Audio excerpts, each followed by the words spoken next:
नमस्ते दोस्तों। आज हम जानेंगे लीगल लैंग्वेज की डेफिनेशन और नेचर के बारे में। ये टॉपिक इम्पॉर्टेंट है एग्ज़ाम के लिए भी और वैसे भी एज ए प्रोफेशनल जब आप इस फील्ड में आएंगे तो आपको जानना ज़रूरी है। तो लीगल लैंग्वेज सबसे पहले होती क्या है?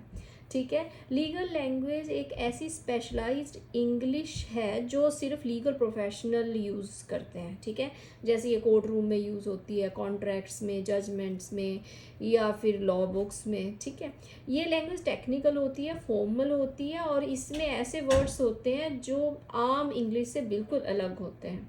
ठीक है, तो हम बोल सकते हैं कि legal language is the language that is use specifically in legal contest such as courtrooms, legislation, contracts, legal notices, and judgments.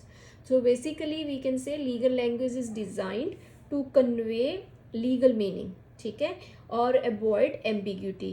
ठीक है, और इसकी अथॉरिटी के लिए और plus it should be enforceable by law.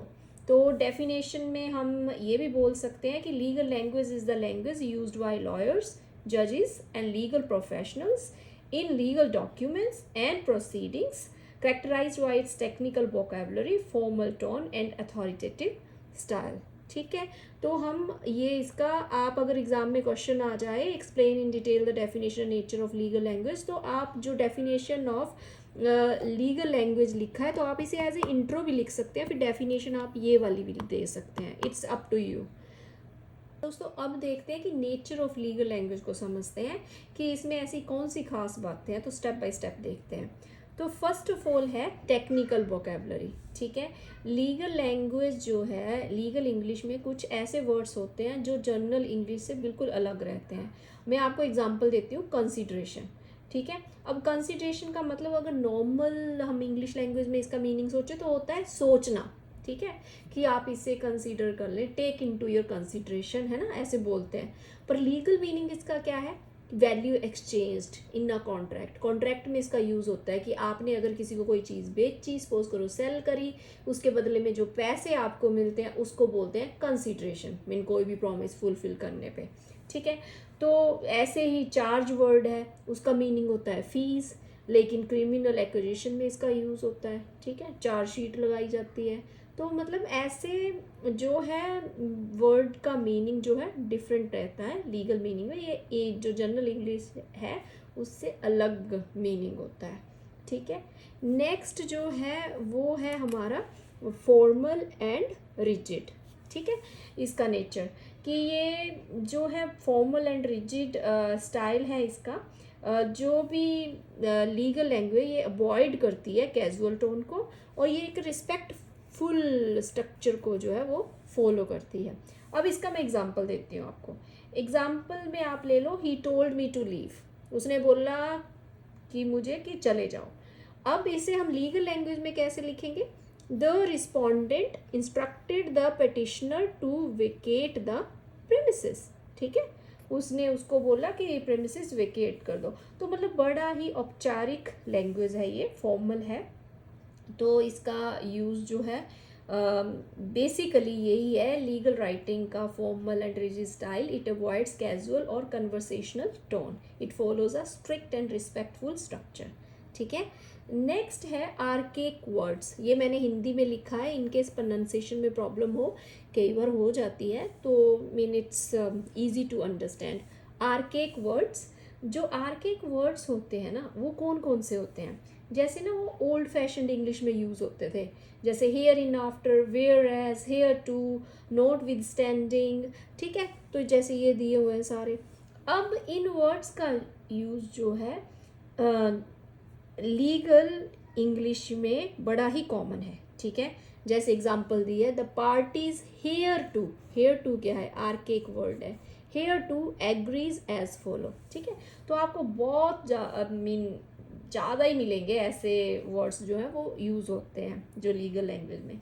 Next है तो कॉम्प्लेक्स सेंटेंसेस। कॉम्प्लेक्स सेंटेंसेस क्या है? लीगल डॉक्यूमेंट में जो सेंटेंसेस है ना वो बड़ी लंबी लंबी क्लॉजेस के साथ लिखी जाती है ताकि कोई कन्फ्यूज़न रहे ही ना। ठीक है, तो उसको इतना लंबा करा जाता है, ऐसे डिज़ाइन किया जाता है कि सारी पॉसिबिलिटीज़ को कवर कर ले।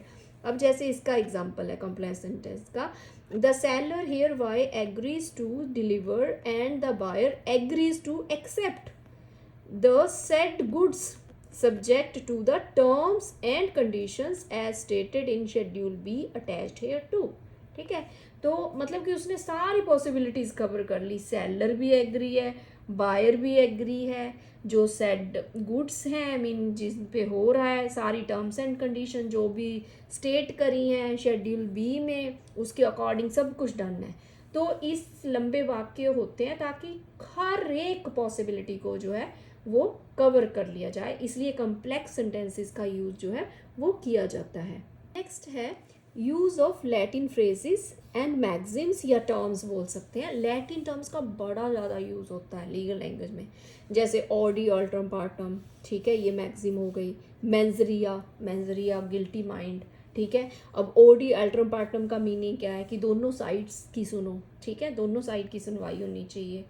तो मतलब इसमें जो है लैटिन वर्ड्स का बड़ा ज़्यादा यूज़ किया जाता है। That is still used in Indian law because many principles came from the British common law, ठीक है, इसलिए इसका अभी भी इंडिया में काफ़ी जो है यूज़ होता है। नेक्स्ट है अथॉरिटी एंड इन्फोर्सेबिलिटी, ठीक है।